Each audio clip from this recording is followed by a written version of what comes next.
Hey everyone, this is the product we'll be using today on our patch job, as you can see right here.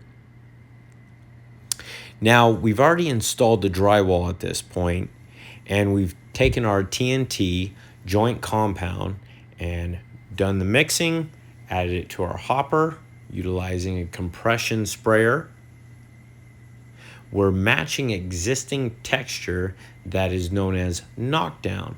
So for those of you that don't know, you come in, you actually spray over, let the material set for about 10 minutes, and then you swoop back over it with a putty knife, as you'll see in the final video here. Now, sometimes you can mess up this swooping motion, and if you press too hard, well, then you simply wipe everything off because it'll still be wet and you can reapply. Luckily, we've been doing this for a while, so we don't mess up too often. That's your quick video. We hope you enjoyed.